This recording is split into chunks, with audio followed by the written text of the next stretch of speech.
channel. It's Mr. LCM here. I know you missed me, that's why you are watching this video. For this video, shift muna tayo sa ibang content because I have this addiction and it's really driving me crazy. And yeah, I'm addicted to plants. Okay, I'm gonna share with you my recent trip to Cubao Farmers Garden kasi they said na mura ang mga halaman sa Cubao Farmers Garden dati. The first time I went there was last July, and the reason why is because of the several videos I've watched on YouTube na very affordable yung mga indoor plants, cactus, and succulents in Cubao Farmers Garden. Like, you can buy plants for 3 for 100 or 4 for 100. But to my surprise, when I went there, wala akong mabiling ganun. Walang 3 for 100, walang 4 for 100. Usually, for a cactus, 100 pesos. Yung common pa lang yun. And even some succulents, common succulents, mga 100 pesos or up. Wala akong makita na less than 100 pesos. Kung meron man, yun yung mga lagas-lagas na yung dahon. So, pinapaubos na lang nila. That's why they are selling it for a very, very low price. But, just recently, bumalik ako sa Cubao. And, I was very happy kasi yung mga prices na nakita ko dati, iba na ngayon. Wala nang masyadong 100 pesos per piece ng cactus and succulents. Actually, you can buy like for 50 pesos, 40 pesos, and bumili ako, syempre. Okay? I'm not really into cactus and succulents. I'm starting to be a plant parent to cactus and succulents. I know they have different care. Just like any other plants, iba-iba naman sila ng care. So, I'm trying. I started with the rose cabbage before. Okay pa naman siya. Nag-a-adjust pa din. Pero, medyo mahirap. No? Medyo nakaka-stress din.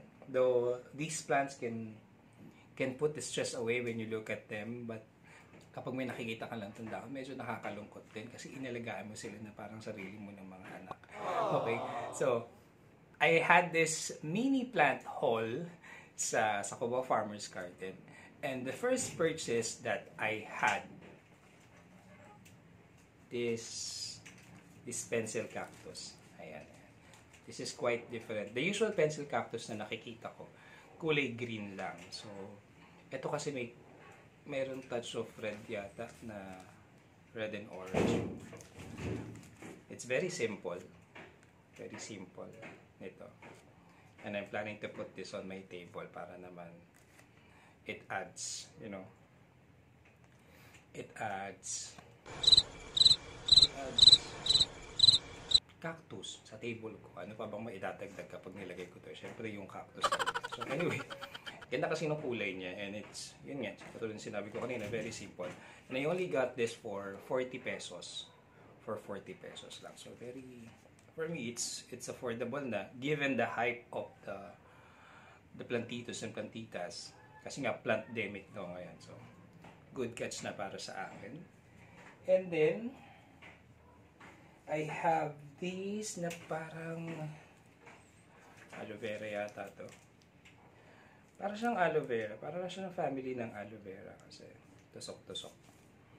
Okay? I think this one is for 100 pesos.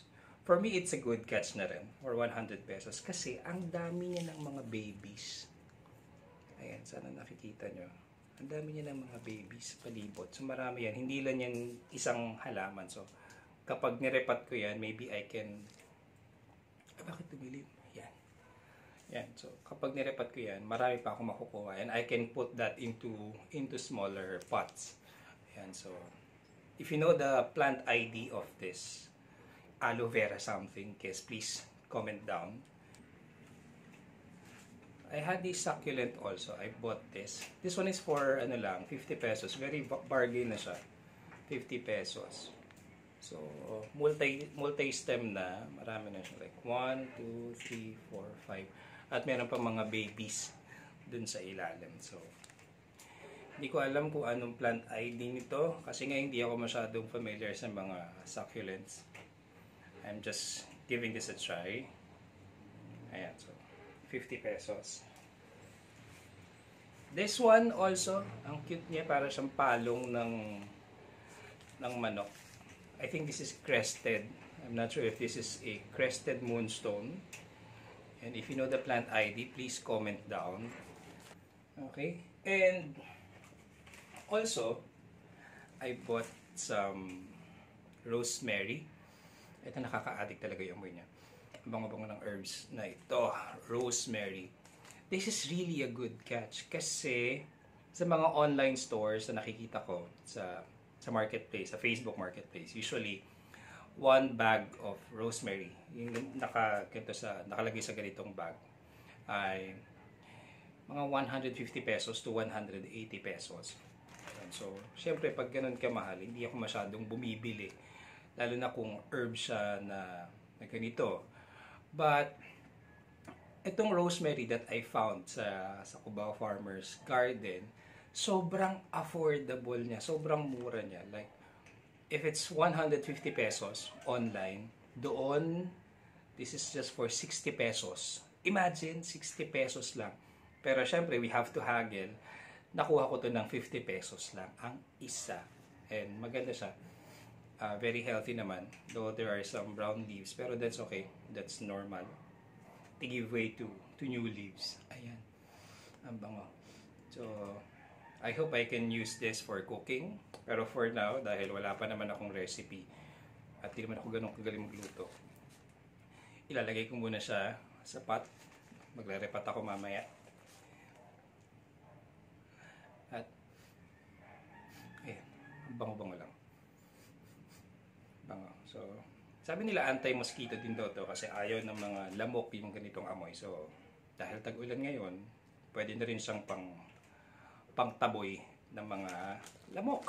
Ayan. So, for that reason, trip yun lang muna yung binili ko kasi ayoko muna bumili ng masyadong madami kasi medyo marami-rami rin akong halaman dito sa apartment. So, baka wala na akong paglagyan. Baka ako na ang matulog sa labas. Aside from that, nakahanap din ako ng murang basket. Actually, murang planter siya. It's a native basket that's very affordable.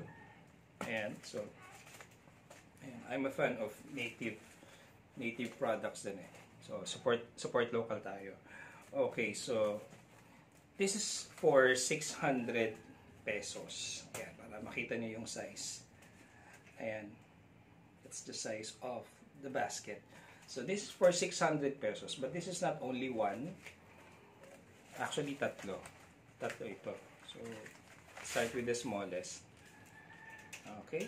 So, that's the size of my head. Ayan. Parang ganyan yung size niya. Okay. So, that's one. The second, ito yung medium. Medyo malaki lang ng konti. Ay, hindi. Parang, ito yung kasukat ng ulo ko. Ayan, so, ayan. So, try natin kung kasya. Baka pwede natin gawing helmet. Hindi, masikip. Ayan, nagulo tuloy yung buhok ko. Okay, and then the largest one, ito. Okay, so, ito sobrang laki niya. So, hindi ako familiar sa size. Siguro in diameter, mga 12 inches in diameter. Okay, so if 12 inches is the diameter, find the area of the base. Okay, so sukat natin kung kasya. And so, kasya naman siya, pero hindi siya advisable na gamitin mo kapag nagmamotor. Okay, sino ba naman ang gagamit ito habang nagmamotor? So, wala ka pa sa kalagitnaan ng biyahe, baka nahuli ka na. At mapagkamalang kang may tama.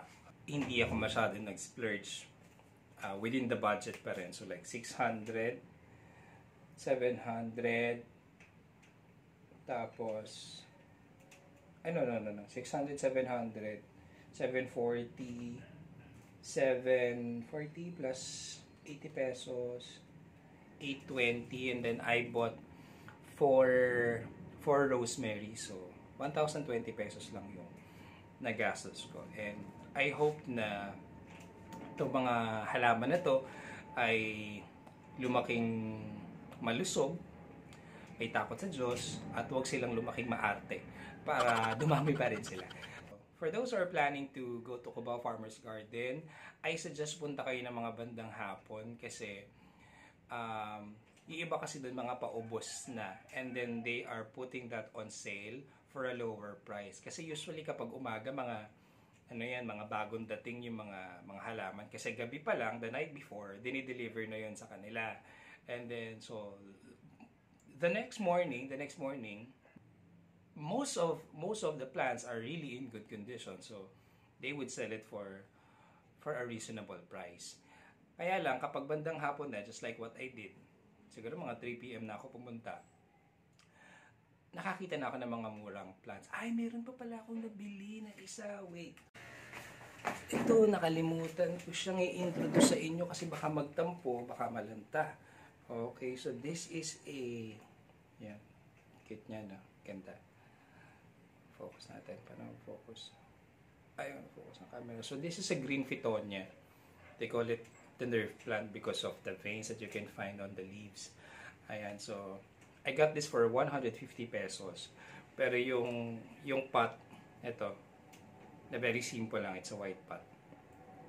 For 50 pesos siya. So, total, 200 pesos. So, sabi nila maarte daw itong halaman na to, kaya, wag nating siyang kalimutan kasi nga baka magtampo, baka mag-inarte. Ayan, so bago matapos ang video, kailangan mag-introduce ko siya sa inyo. Ayan, that green Fittonia. Sabi ng seller, galing daw to sa Baguio, kaya very affordable. Kasi yung iba imported from Thailand, yung mga red yata yung kulay. So mas mahal kapag imported. So support local pa rin tayo.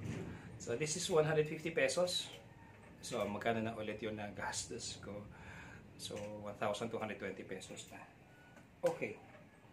So, ayan. So, yun nga. So, katulad ng sinasabi ko kanina, better go there in the afternoon kasi baka mas marami kayong makita ng mga murang halaman sa Cubao Farmers Garden. So, that's it for today's video. Na-miss ko lang talaga mag-vlog. Kaya, and besides, classes are suspended today. So, why not snake a little time to shoot a video. So please don't forget to hit the subscribe button if you're new to this channel and hit the notification bell para update ka sa susunod na video upload. So, and that's all for today.